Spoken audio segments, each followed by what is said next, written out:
Good morning, everyone. Welcome to Satan and Coffee. I am, well, you know who I am. I'm Atius Dade. And this is Satan and Coffee. So, hello, everyone. Welcome. So normally we run the intro for like 10 minutes, but I can't be fucking bothered to run it for 10 minutes this morning. I really can't. Really can't. So, run it for 5. I hope everyone is having a good week. You know, welcome to Hump Day, everyone. The middle of the week. It's almost over. It's almost done. We're halfway through it. So this morning, you have your coffee. It's black. I have my coffee, and it is pumpkin spice. You can see the rings of like where I let it sit, and then I drink it, and then I drink.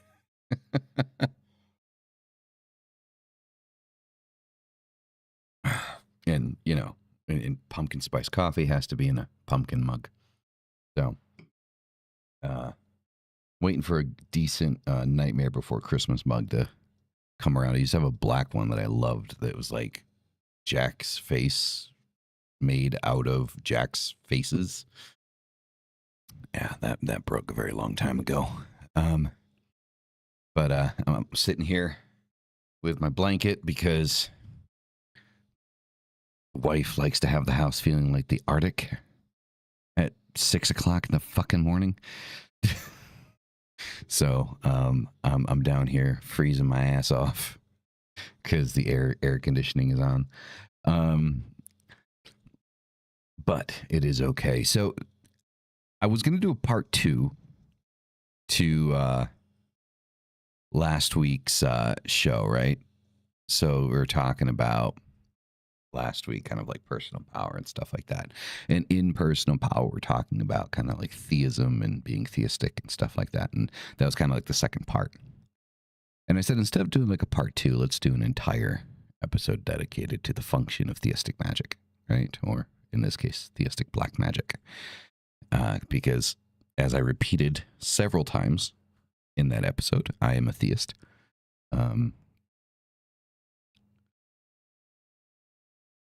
Living in the morgue, priceless. Yeah, exactly. That's exactly what it feels like. Yeah, right. Like I feel like I need to have one of them giant puffer jackets.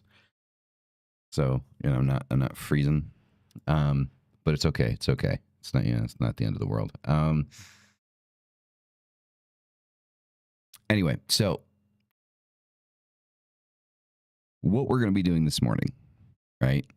We're going to talk about something that isn't metaphor, right? That isn't aesthetic and isn't something you dabble in without consequence. And this is important. It's an important thing to remember. There are consequences to the things that you do in magic, right? And especially theistic magic. But it means to actually work with the infernal as real living intelligences. So too many people, I feel, on the left-hand path kind of like it for like, because it's like an edgy psychology or philosophical club, right? They say the demons are just archetypes, and I think that's just convenient. Because archetypes don't hold you accountable when you break your promises. Right? Now, you can hold yourself accountable. I mean, that's a huge part of magic and just life philosophy, I believe. You should hold yourself accountable. But in magic, make sure back in here because they have not yet.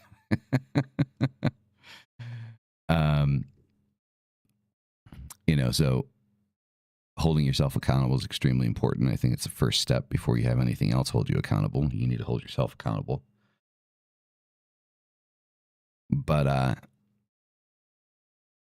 so to be theistic is to say, no, these are not thought forms. These are forces older than your bloodline.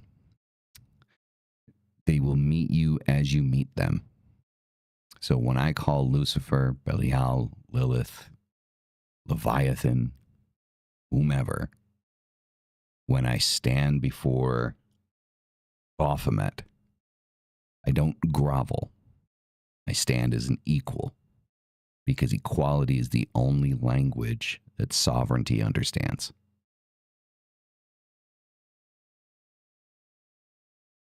I don't go into any magical working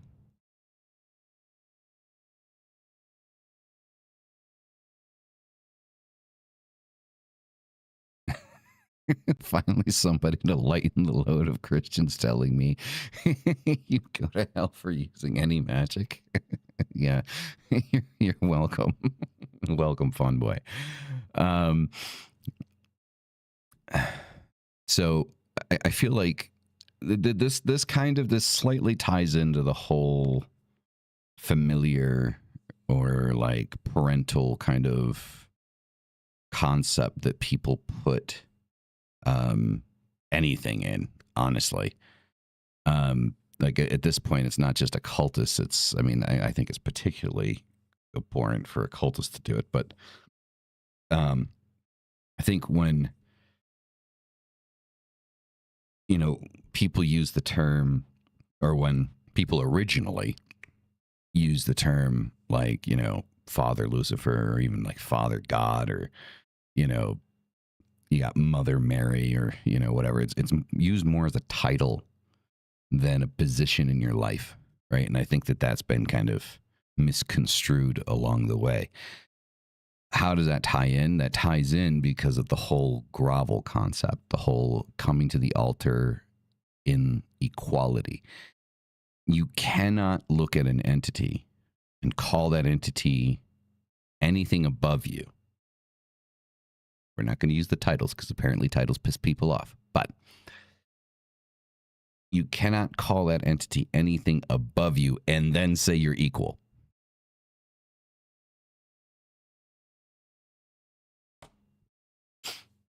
You know, these things hold weight, right?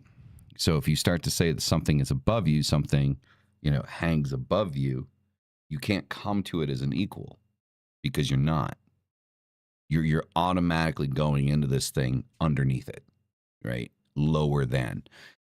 And when it comes to theistic black magic, you have to come you have to come ready. You have to come equipped. And coming equipped and coming ready is coming as an equal, right? This falls into you having your own power, right? You have your own power. We are spiritual beings. We have our own inherent ability and power without anything else attached to it, right? With no ifs, ands, or buts, or maybes, or anything. We have our own power and our own ability. Understanding that power and that ability, and you go into a ritual with an entity, now you come, right? You come 100. You come as yourself. You come with your own power, and you say, I am equal as you. And I'm coming into this because I need to expand on what it is that I'm doing. I need guidance on where to put this power, where to put this energy, right? I need nothing from you. I'm coming here because I need the path shown, right? So one thing that I think that I've noticed about people, and I think that this is the reason why a lot of people kind of lean away from theism, is because a lot of people, especially teenagers, like to use theism as a fashion statement, right? So, and I'm sorry, like being theistic isn't a fashion statement. It's metaphysical accountability, right? You're not casting sigils into the void hoping dopamine will answer, right? You're establishing communication with intelligences that predate you. In Luciferian terms, these beings are emanations of consequences, right? Cosmic currents of will and awareness, right? They're both external and internal, existing in the hidden architecture of reality and the psyche's deep shadow, right? So when you are theistic, you accept that you are entering a two-way relationship. It's not about belief, it's about engagement, right? To quote Michael Ford, right, writes in the Luciferian witchcraft, to evoke the spirit is to awaken its mirror within the self, but to worship is a greater than oneself, is to deny the black flame that burns in every being. Right? And that's the paradox of theistic magic. So, reverence without subservience. You respect the infernal as you respect fire. Because if you mishandle it, it burns. And it does not apologize for burning you. Just doesn't. So, I think that even though most of the time when I work ritual, I don't use any entities most of the time when I'm going into ritual. That doesn't make me atheistic. I am theistic. And so when I do go into a ritual and I do call on something, it's like, okay, like I do believe that, like when I call on Lucifer, I'm actually calling on Lucifer, like as a being, as an intelligence, right? Not some spooky ethereal concept that just kind of floats in the air, right? And I think that a lot of people treat it that way. And it's kind of sad. I don't have anything against anyone that's like an atheistic Satanist. I think that, like, when we talk about atheism in the occult, it's definitely become more widespread than just like atheistic Satanism. Like, there are atheistic occultists in general. I don't think it's just a held belief inside of Satanism now. It used to be. It used, at least like when I was coming up, atheism in the occult, the only thing that you could find that was atheistic in the occult would be atheistic Satanism. And now, like, with the understanding, like, in the integration of Jungian psychology and the shadow and the ego and all of that fun stuff into the occult, there's significantly more atheistic occultists that, you know, obviously, as the name describes, that do I think it's necessary? You are asking the wrong person. Babe, is Qliphothic initiation necessary for apotheosis? No.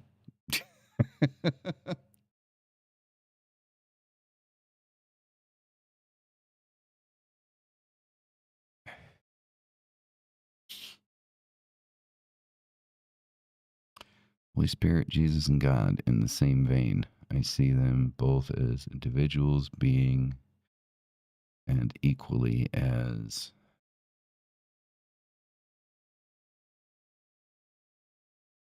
symbolic archetypes. Roots twist over each other.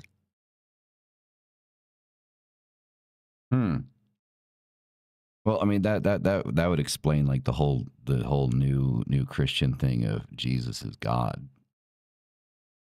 Right? Because I mean, when I grew up, like Jesus was never God. Jesus was always the Son of God. But then, like, so like that's some like twisted, like incestual shit, in my opinion. Right? Like, you know, Jesus is God, but also the Son of God, and it's like, God damn, like it's like, you know, being your brother and your uncle at the same time. Yeah. It's just like some messed up concept shit. In my opinion. Just a thought experiment. Must one know what the path is called to follow it? No. I think we like to use, like, we like to label things. Like, as human beings, we just like to label shit. Right? That's no more evident today than it's ever been in the history. I think we take the myth far too literally. You know, probably. And so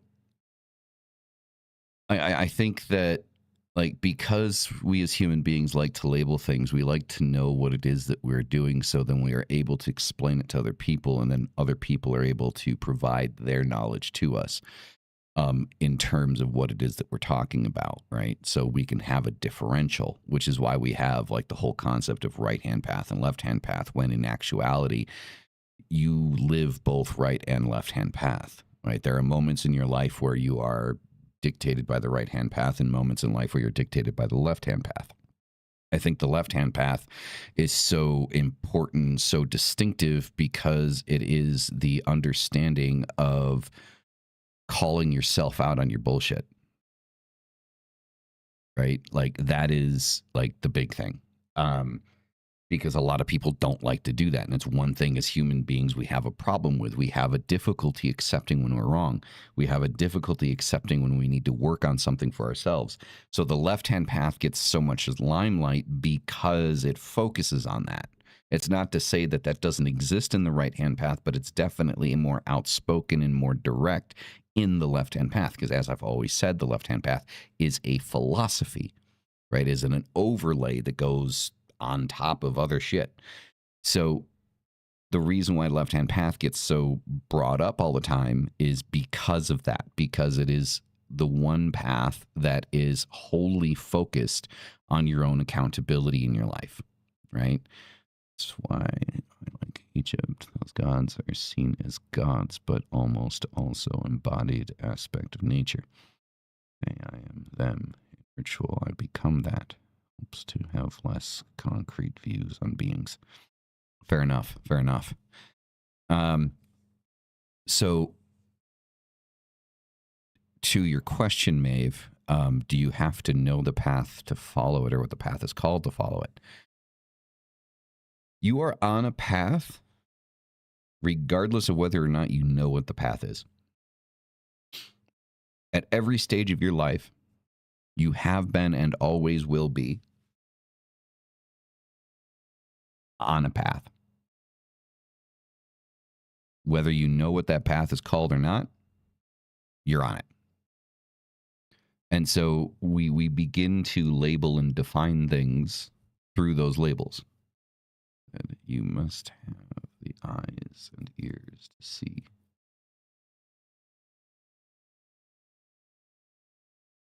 I mean, that's one interpretation. The thing with the Bible is that there's a reason why it's written in very vague language. I mean, there are some things that are very clear, right? Like, I mean, the ever used Exodus 22:18, thou shalt not permit a witch to live, thou shalt not suffer a witch to live. I mean, those are that's pretty direct, but most of the Bible is pretty I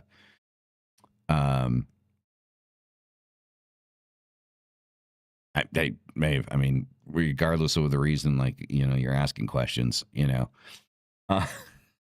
it's still a question, right?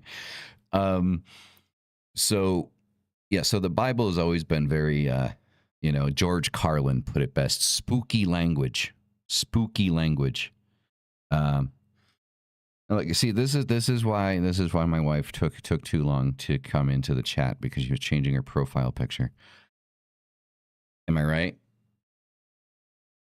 Oh, okay. All right. So I was wrong. But you know, I think George Carlin did put it best. It's just a bunch of spooky language. And I think one of the things that people appreciate about the occult, at least most of the occult, is that the language that is used to describe what is done and why it is done the way that it is done is more direct, right? Wonder if the Christian God is simply an egregore. They needed control and order. Well, I mean, there was a video I ran across the other day of a guy talking about the Crusades, saying that the Crusades were Christians defending themselves against Islam. And though, yes, I mean, in reality, that is a part of the Crusades. He very intentionally left out, like, the forced conversion, murder, and killing of, you know, thousands upon thousands of, you know, pagan cultures that existed in, you know, Wales and Northern Ireland and all of that stuff. So I kind of left a I got no response. But I mean, the guy seemed fairly intelligent, but I guess he just didn't have an answer. Because, you know, he got called out on his shit. I find that most people, like, when you come to them with intelligence and they try to combat you with like emotional contexts, and at that point it's just like, yeah, you know, the argument's done. Egregores exist of any being that is fed with collective thought. So the Christian God definitely has an egregore, if not an egregore entirely in itself. So that's interesting. So egregores exist of any being that is fed with collective thought. So does it have to be a being that is fed collective thought first? Or is it just anything that you believe in, regardless of whether it's real or not? In mass.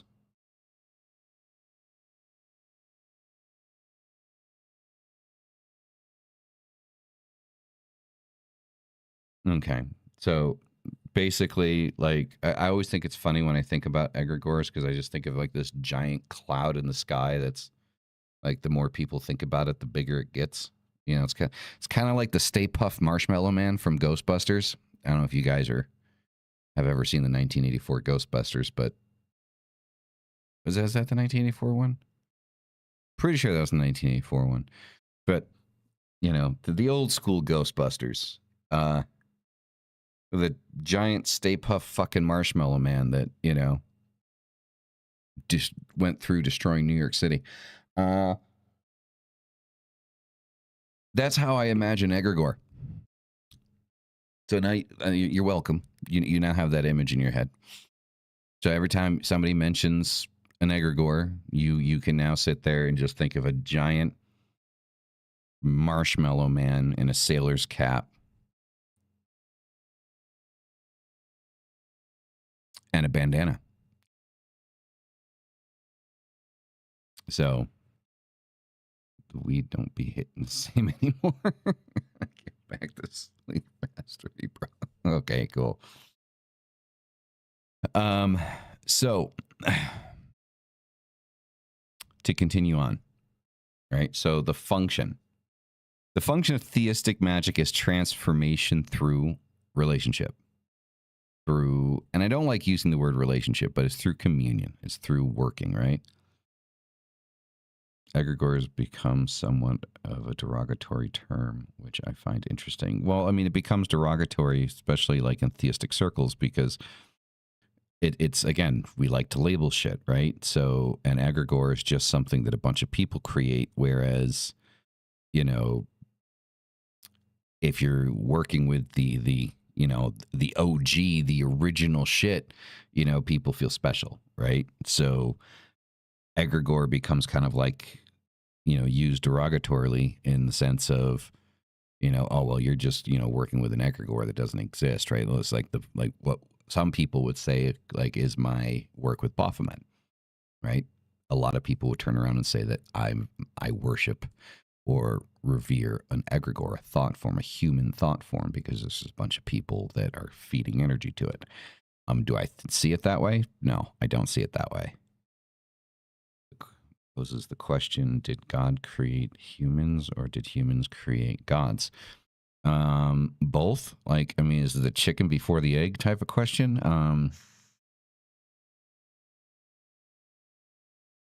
So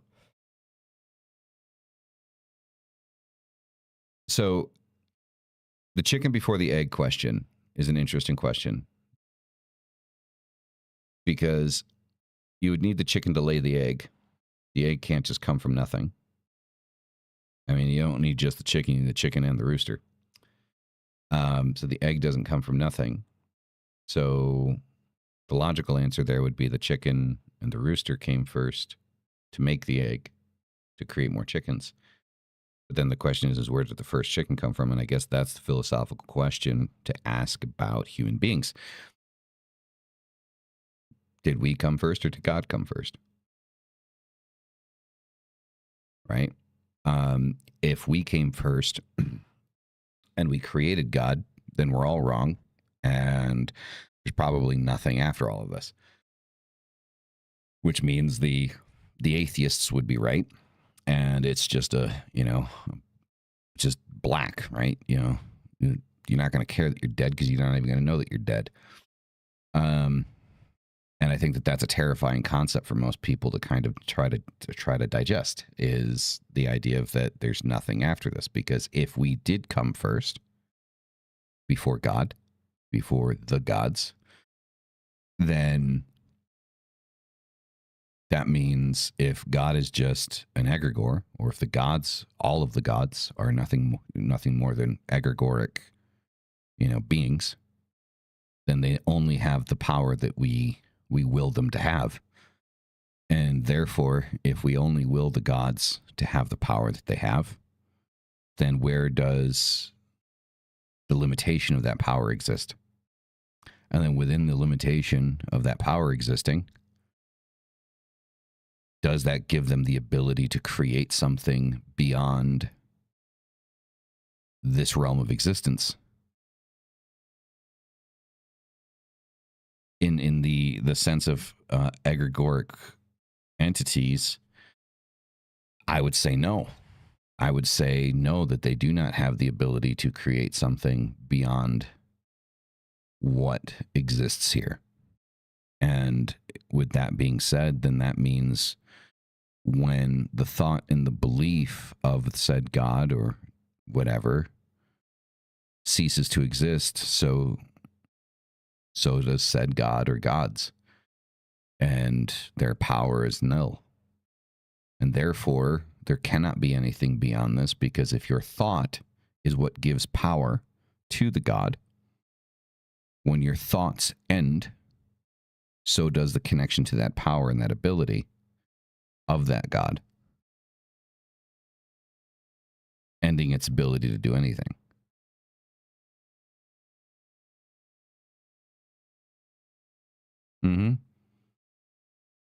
Maybe both the atheists and the theists are right. Reality and death is nothing in the mystic sense, and so it is in the atheistic sense.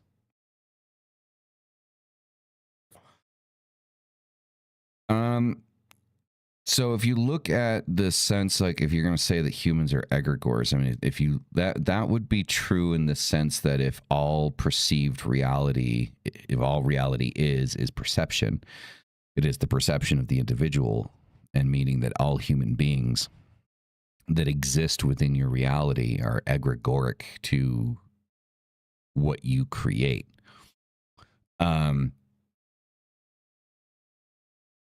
So it's, again, it's the chicken and the egg question again, but just in a different sense, right? So does everyone exist without you existing? Or does everyone cease to exist when you cease to exist?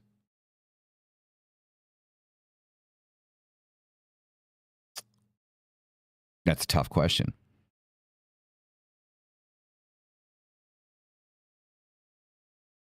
YouTube channel saying all religions were created to fool man and are involved in a war with extras. Yeah, that's not a new concept, that all religions are a farce and all spiritualities and religions are, created just to kind of pull the wool over people's eyes. The thing is the reality of it is that spirituality and religion exist because we are inquisitive creatures, because we desire answers. It goes down to the basic need and structure of people needing to know how things are done. And when we didn't have an answer, we created the answer. We made the answer. We had great, fantastical stories about the beginning of the world, the end of the world, and everything in the middle, right? How it all started, why it works the way that it works, and how it's inevitably going to end. And every culture across the world, across the globe, has had their own interpretation of those stories and those myths. It is just our need to have answers, is where it comes from. Does that make it any less real for those of us that believe it? No, I'm not saying that it's not real. But it's to say that we wanted answers and we made them. We created the answers. Yep, like the Necronomicon. My Necronomicon is very special, though. My Necronomicon, my Necronomicon was a birthday gift. Was it a birthday gift? Okay. It was a very early birthday gift. And it is signed by Marilyn Manson and Twiggy Ramirez of Marilyn Manson. So, yes. I am, yeah. Necronomicon is a very interesting book. Do I believe that there is power in the Necronomicon? Yeah, I do, actually. I do. I think that the Necronomicon gets written off way too quickly as just, Lovecraftian fiction. And I think people should, pay more attention to it. But anyway, so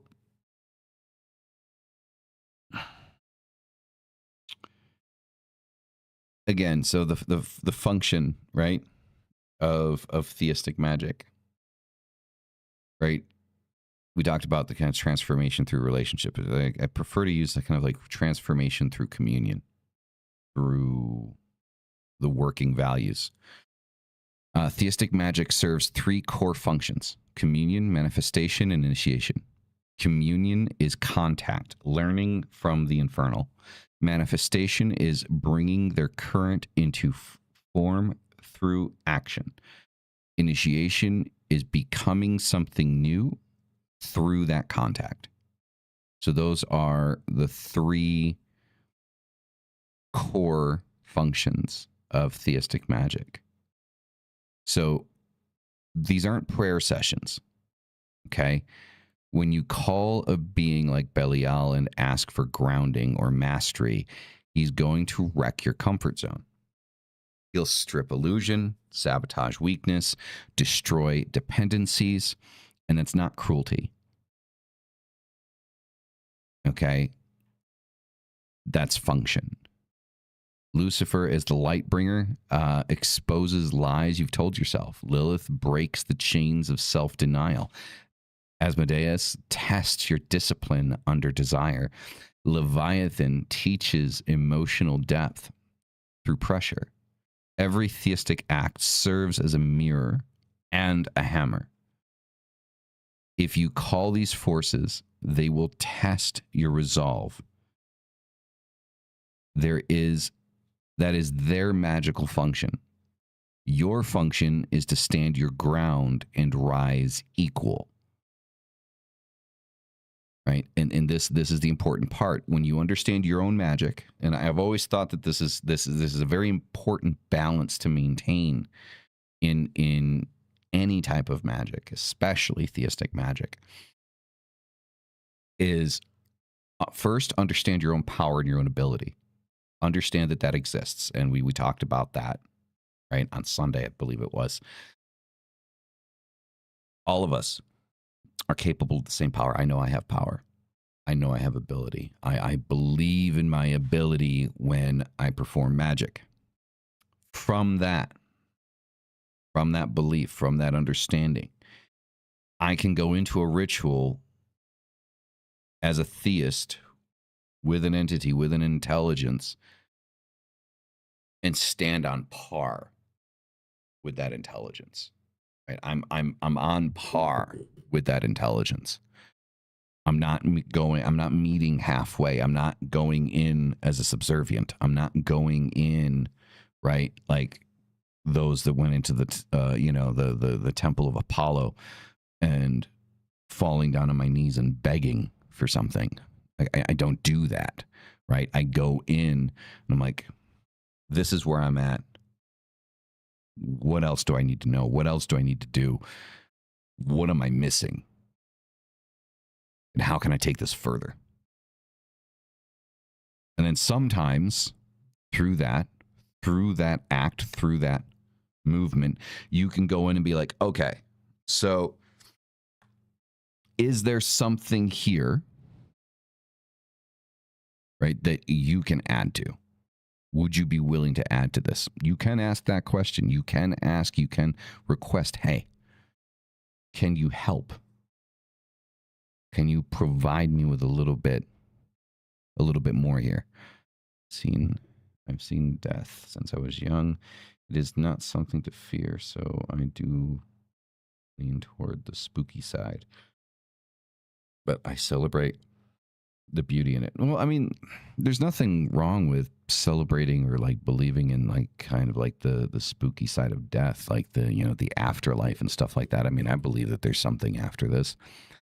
I'm kind of a combination between, you know, theistic ideals and atheistic ideals. Like I believe that, you know, the soul is a battery that powers the body. But I also believe that who we are as people might have a little bit to do with our soul, but most of it is nature and nurture, the combination of both, right? How we've been brought up, how we, you know, our experiences in life, those are the things that have molded us into who we are. And so, you know, I don't believe that, you know, when I die, you know, Atius Dade is going to continue on into some other ethereal existence. Atius Dade will die with me, right? Like that's who I am in this moment, who you are witnessing on your screens right now. When the day comes and it is the end of my life, I will cease to exist. My energy will continue on. And what form that takes later on, who the hell knows? Whether that permanently, eternally returns to the energy from whence it came, or it reestablishes itself in another living being, another human being, something like that. I can't be 100% certain. And I think one of the things that I like about, at least, you know, my side of the way that I practice the occult, what I appreciate about it is I don't necessarily concern myself with the afterlife. I don't concern myself with what happens after this, because I don't want to spend the entirety of my life living worrying about what happens after life. Because if you spend your entire life worrying about what happens after life, you're never actually living your life and merely waiting to see what happens after the fact. And that's just a wasted opportunity. I mean, most of us are here between 75 to 80 years, and you know, you're going to spend 75 to 80 years of your life worrying about what the fuck happens after your life. I mean, it just seems like a wasted opportunity to me. And so what I enjoy and what I am grateful for in my practice, both at the altar and just in life in general, is I accept death as a part of life, and it is something that is inevitably going to happen and come for me. Do I want to die today? Hell no. You know, is there a part of me that's afraid of death? I would be lying if I said that I wasn't. And I think most people that say that they aren't afraid of death is they're full of shit or they're psychotic. Because none of us actually want to die. And, you know, so I think it's one of those things that why overthink something that you have no control over? Like, I mean, I've heard, you know, those stupid questions, you know, if you knew that you were going to die tomorrow, you know, what would you do? How would you live your life? And I think the obvious answer to that question for anyone is that we would live our lives very differently than the way that we're living it now if we knew that tomorrow we would not be here. And so I do think that there is a certain level, you know, of that. If like we knew that tomorrow we wouldn't be here, that we need to live our lives the way that we would want to live them in that case. In that case, you know, it doesn't mean to be irresponsible and stupid with things, but the logical answer to what most people would do is spend time with their loved ones. Get as much time as possible with their loved ones. And you realize inside of that question that, you know, there are certain mundane things that don't matter, and there are certain mundane things that do matter. And you begin to realize that, you know, the material possessions that you might be grateful for whatever reason, you know, don't really mean as much as they did when you know that, you know, you're not going to be able to see your family tomorrow. So I do think it is an important thing not to necessarily sit there and think, well, how would I live my life if I knew I was going to die tomorrow? Get as much time as you can with your family. Get as much time as you want and you need with the people that you love. Make sure that they know that they love you, and make sure that they know that you love them, and you know that they love you. And live your life to the fullest. I think it's absolutely foolish to live your life preparing for something that you have no idea what's going to happen afterwards. I think that it is absolutely irresponsible and just a waste of time to live your life worrying about death. When you're going to die, how you're going to die, where you're going to die. Because at the end of the day, even if you knew the day and the time that when you were going to die, what does that change? Except for now maybe you feel like you've got less time, you know, than you initially did to do the things that you want to do. So worry about life, because that's what you're living right now. And that's what I love about my practice. That's what I love about being a theist. That's what I love about being an occultist. There isn't a focus on what happens after this. It's a focus on what I can do now. What am I able to do? Right? Because at the end of the day, like if I knew that I was going to die tomorrow, I wouldn't be doing this show. I would be, you know, spending time with family. If I knew tomorrow was my last day.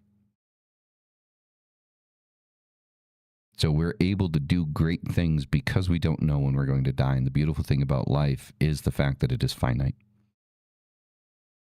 The reason why life is worth living is because it is not forever. And I fully believe that statement. I know that that's a very cliche statement, but I do believe that. I do wholeheartedly believe that life is worth living because it isn't forever. This idea of eternal life after death. I mean, if you think about it, I mean, it's a Ponzi scam, just like anything else, right? If you live a Christ-like life, you follow the 10 Commandments, and you do whatever God says or whatever the church says, because the church is the voice of God on earth, then you'll be granted access to the pearly gates to heaven and the rest of your family that's up there. And it turns into a game of, you know, who can do what the church wants the most to get access to heaven. And it's like everything you do in your life, you do worried about, you know, what's happening afterwards. Now, to play devil's advocate, funnily enough, or ironically enough, I think that for a lot of Christians, I think, you know, that concept of living as a good person has, you know, propelled them forward quite a bit through hardships to get to a better side of their life, and to do better and treat people better. It's just, to make a promise of something that we don't know.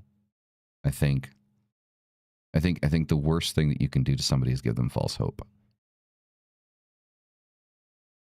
And I think this idea of heaven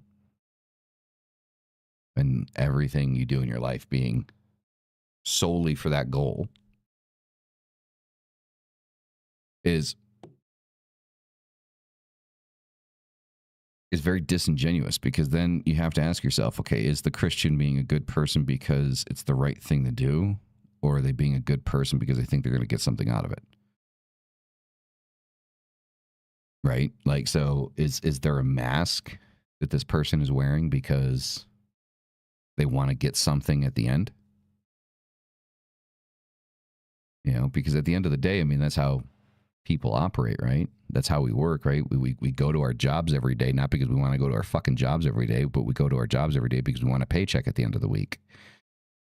Right? Most people don't, like let's be realistic, right? Most people don't work a fulfilling job. So we work a job that we fucking hate, most of us. You know, if you're lucky enough to have a job that you love, awesome. But most people work a job that they hate because they need to pay rent, they need to buy food, they need to keep the power on, they need to keep the heat on. You know, they need all of these things. And so that's why they keep showing up to the job. And that's why most people show up to church. They show up to church not because, you know, they actually want to go to church, but because they believe that if they don't go to church, they're not going to get access to heaven. And so I believe that the occultist is the most real type of person, because we exist in a plane of, we do things because they're the right thing to do. We do good things because they are a good thing to do. They are the right thing to do. We do it because it is right, not because we get something from it. And especially when you look at, like, for example, the way that I look at karma, karma is something that you create. Karma is not something that it just happens to you. There isn't just some fucking karmic law that exists, that like the threefold law in Wicca and shit. It's just bullshit, right? If you do something bad will happen to you. You know, the only time the reason why there's so many people out there that do horrible fucking things and nothing bad happens to them is because they harbor no guilt about the things that they're doing. And when you harbor no guilt for the things that you're doing, you do not create the karma that people expect you to go through. Karma happens because of your emotional response to your own actions, because you put yourself on a path. So if you do a fucked up thing and you feel guilty for that fucked up thing, yes, you will create karma where something fucked up is going to happen to you because of the guilt that you have in you for what you've done. But if you do something fucked up and you don't feel any guilt for it, you're not going to create that karma, right? And these ideas of karma, this exists just to kind of like suppress the reptilian brain inside of human beings, right? The whole concept in the Satanic Bible is that, you know, if somebody, you know, slaps you in the face, you smash them in theirs, right? Like the whole eye for an eye concept. The whole thing with karma, or that, you know, God will sort them out type of thing, is to stop people from reacting. When you put it out there and you say, well, karma will get them, or God will get them, or some mystical force is going to come around and equal the playing field, it is to stop you from doing what naturally comes to you, which is to react in defense. And it's one of the reasons why some people have such a hard time, for example, in self-defense, right? Something simple, defending themselves when somebody tries to start a fight with them. A lot of people have a problem with that. A lot of people have difficulty with that because they're raised and programmed with this idea that it's not my place to defend myself.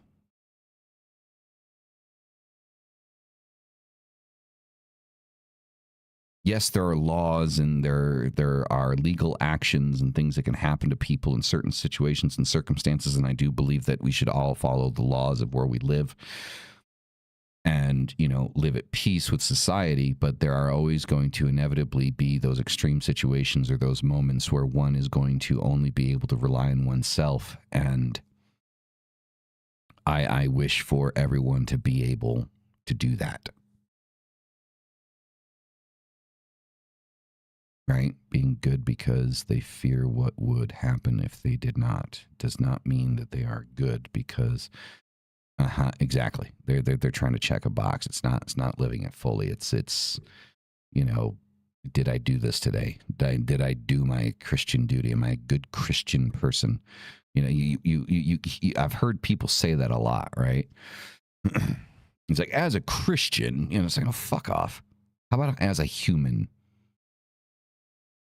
You know, do the right thing because it's the right fucking thing to do, not because you're a Christian. You go, fuck it, you're a Christian. Right? It's not a comment on your character. So, moving forward, because as always, we have rants, right? So, Pacts. Let's talk about Pacts. So, the most abused concept in demonolatry, I believe, is a pact. Pact is not a poetic gesture. It's a contract. You set terms. The entity sets terms. You both agree. If you break your end, you deal with the spiritual equivalent of breach of contract. Energy imbalance, loss of favor, chaos in your workings. You don't sign a pact to get rich or get laid faster, right? I've seen that shit before. That's just fucking stupid, right? Again, you know, like that George Carlin reference that I always like, right? People sign pacts because they want to fuck that cute redhead down at the 7-Eleven with the peg leg and the eye patch, you know? Like, it's like, no, that's not why you go into a pact. You sign to enter a working relationship, a working communion. You might offer a monthly ritual, a candle every solstice, creative work, or self-discipline as offering. The Grand Grimoire and the Pseudomonarchia Demonium show pacts sealed in blood. That's symbolic now, but the principle is the same. What you offer must have weight, right? Tailfaust. Right? Again, to quote Michael Ford, Adversarial Light, the pact is not subservience.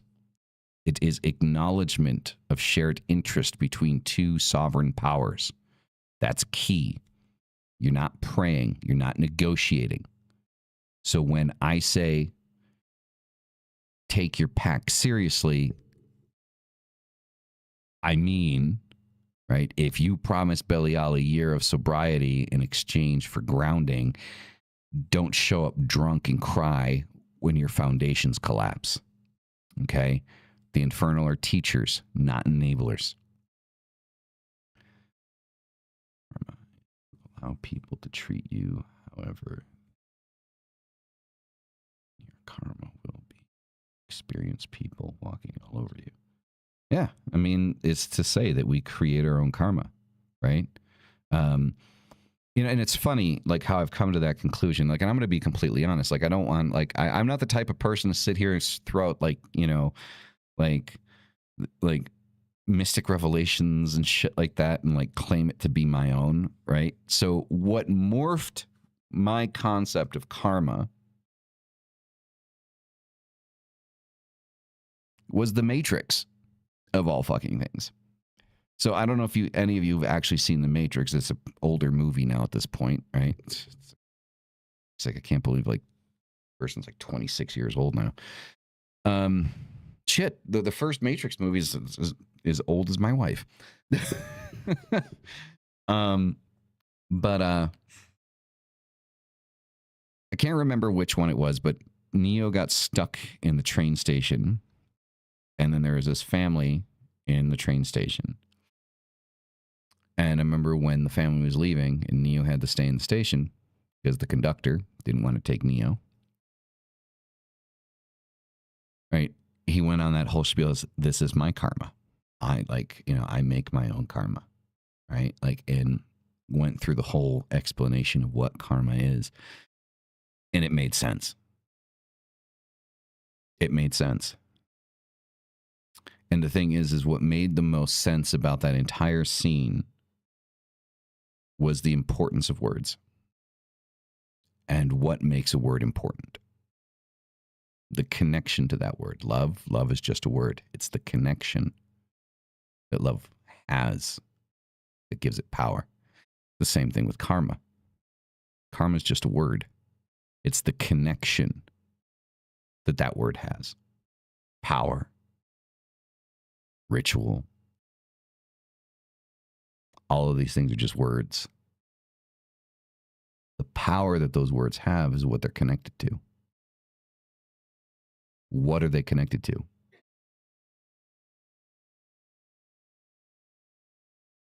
If you can figure that out, then you'll be able to figure out a lot of things in life. The connection that words have and why they have power. So yeah, that is where my deep understanding of karma came from, was the fucking Matrix. But I'm not ashamed of it. I'm not ashamed of it. If anyone knows the writing process that the Wachowskis went through for creating the Matrix, there is so much philosophy and theology in those fucking movies. It's disgusting. It really is. It really is. Right? So, the next part that I want to talk about is command, equality, and respect. Right? So you've probably heard people say, and I've heard people say this, never command a demon. That's half true. Never command without right. So you can't walk into a ritual screaming commands like a cosmic landlord, right? Like, because like you see in like movies and Hollywood and shit like that, like people like put down the circle and light the candles and start yelling commands and like, do this for me and do that and do this and show your fucking self and shit like that, right? Authority in magic is earned through discipline and alignment, right? So Dion Fortune said, the authority of the magician comes from understanding of the forces invoked. In theistic Luciferianism, that understanding comes from communion. You command when you stand in equal vibration. You respect when you know the cost of that equality. I don't treat Lucifer as a father. We've gone through this quite a bit. I treat him as an ally, an ancient mirror of intellect and rebellion. To call him father is to place myself in dependency. I'm not dependent on any being, divine or infernal. I owe respect, not worship. Theistic magic operates on that tension. Power shared, not surrendered. You can bow in ritual as a sign of respect and still stand in sovereignty. What matters is intention. A bow can be a gesture of alliance, not submission. Just because you bow does not mean you are submitting. It can be a show of respect. And I think that that is the most important aspect of this, is the respect and coming as an equal. Any entity that I work with in the sense of being an ally. I don't work with them in the sense of being more powerful than myself. They are spiritual, I am spiritual. They have power, I have power. We are peers. There's no subservience. They don't serve me, I don't serve them. But rather, work together. And I've ever since my conversation with Shay, I've had a hard time with the phrase of working with. And there is the idea of like, okay, why do I say work with instead of why does worship feel so off to me? It doesn't feel right. Right? Reverence, I mean, that works. Revere. But to worship, I've always had an issue with that term because I don't worship. And I've tried using it and it doesn't feel right. To try to put that word into practice and it doesn't describe what I do. Working with does describe, because when you go in as a peer And the understanding that I am a spiritual being, they are a spiritual being, I have power, they have power, they are an ally in my goals in my life, and I am an ally to them. You understand through the idea of peership that the best working explanation of what we do as occultists is to work with an entity. Even in Freemasonry, to respect you, or how respect is, you do not lower yourself. We are on the level. Exactly. That's 100% it. That's 100% it. So I can't continue using the term worship because it doesn't work with what it is that I do. It does not explain what I do or how I view things or my values in the occult. To worship is to suggest that I am less, and I am not. It's one of the reasons Christians worship God, because God is more than a human. Right? It is subservience in action. It is living on bended knee. And, you know, as the famous words of our forefathers, I would rather die on my feet than live on my knees. And that is just truth. No greater truth has ever been spoken. Right? So the last thing I want to give you guys is a practical structure, right? Of theistic operation. Right? So how I break it down, right? So how it functions in practice. Preparation. Purify your space, not because the infernal are impure, but because clarity honors them, right? So one of the things, like I remember one of the things Behemoth X had mentioned, that he doesn't burn sage or anything like that because, you know, sage is usually used to cleanse spaces of negative energy and things of that nature. I do sage, right? I do smudge work. Before you guys go off the banter, right? I'm about 25-30% Mohawk, and my grandmother is Native American. And so when I smudge, right? Like, so don't, like, not that I think that it fucking matters. Like, I don't think that you need to have like native blood to be able to smudge. Like, I think that that's fucking ridiculous. Like, we've been adopting practices like nonstop. And then for all of a sudden, like when it comes to like Native Americans, like, oh, well, you can't do that. I'm like, oh, fuck off. Right. We've been incorporating so many different, like, you know, cultural spiritualities like over forever. Right. Like, you know, are we all going to do it exactly the same way that they do it? No, we're not. We're not, you know, and, you know, if somebody finds that disrespectful, like, do I do it the same way that my grandmother did it? No, I don't do it the same fucking way my grandmother did it. I do it how it works for me. Right. So get off it. Right. The virtue signaling doesn't work in this. Okay. So I smudge. And the reason I smudge, and it sucks that I had to go through all of that. Like, it really does that I had to say that. Like, but smudging isn't to clean like the entity's energy, but it's just to create a clean space for the ritual that I'm going to go into. Like, if I'm going to be evoking or invoking, I want the space to be clean of anything else that was previously done.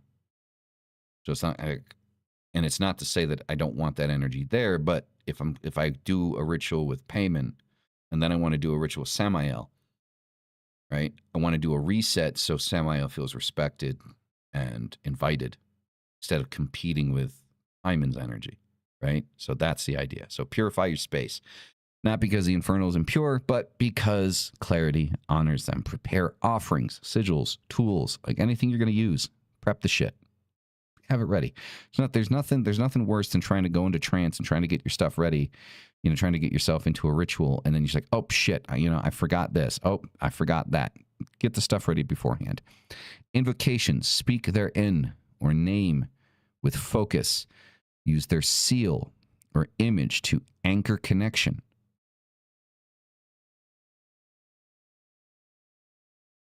Fun boy, excuse my ignorance, but I have no idea what you're talking about. LBR and a BRH.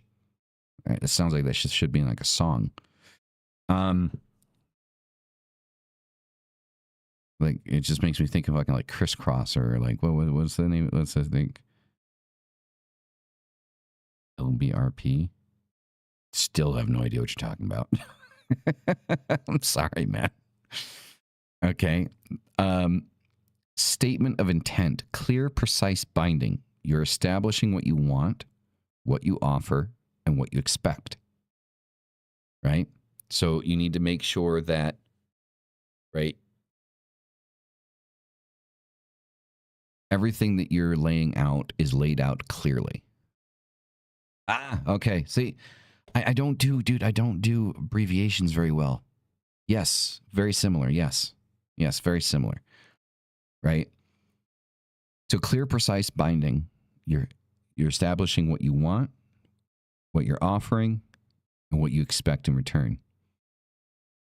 Mutual acknowledgement. Feel their presence. Test it. Ask for verification. A sign, a physical shift, a symbol, something.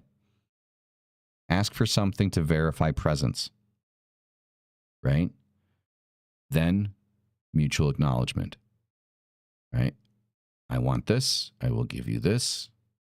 Do you agree? Ask for acknowledgement, whatever that acknowledgement looks like for you during that practice, during that ritual. That's what you're going to get. Closing. Thank and dismiss respectfully. Too many people end a ritual with an entity without actually dismissing, saying thank you and goodbye to the entity that they're working with. I have coffee. It's too early for wine. And it has been a while. Yes, it has. But I do remember you. I do.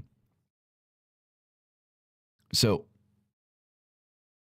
thank and dismiss respectfully. Leave offerings or perform promised tasks. So, right after the ritual, don't wait until, unless like that's part of like the thing, like the next time I go into ritual, I'll do this. But usually what I'll do is like that moment, I will do the thing, right? Like whatever it is that I said that I was going to do, I'll do. Like for example, I've been very bad recently, and I did a working with Payman, and I need marigold, and I don't have marigold, and I can't find marigold, at least not here in Mexico. So I don't know what the fuck I'm going to do, because I was asked for marigold, and I don't know where the fuck to get marigold. And I think that was part of the thing, right? Is like, how bad do I want the thing that I want with Pyman, that how far am I willing to go to fucking find marigold in Mexico? So I need to do that. That's something I need to do. And then record, journal results, right? Synchronicities, changes, right? That's the structure. It's not mysterious. It's disciplined. The infernal respect discipline, right? Now, I'm not a huge fan, but as Connolly writes, demons respect those who respect themselves. Self-discipline is the first offering any demon will accept. Without that, you're just making noise in the dark. Not that ships here, dude. There is, but it doesn't ship here.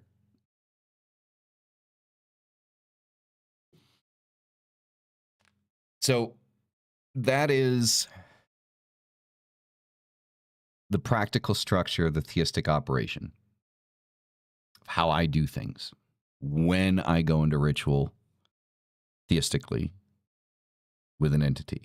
Like I've said many times, and I will repeat myself, most of the time when I go into ritual, I don't call on anything. Now, sometimes you don't have to call on something. Something is just going to pop in and be like, hey, heard you talking about this. I think I can help.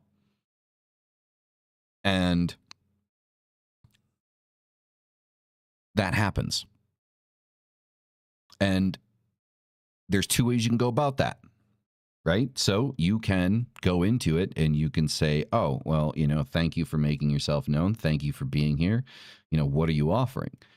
Or you can say, and I have done this before, I'm not looking for this communion right now, right? I need this, right? And you're not part of it, right? Looking forward to those gardening shorts. Right?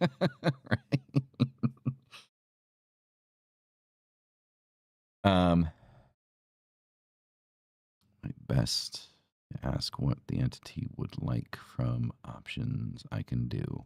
About 3-4 choices and let them choose, giving them their. Yeah, I mean that's another way to do it. I tried that with Payman. Like after the fact, it's like, hey, homie, I can't find this shit, man. And all I just Marigold. Oh fuck. All right.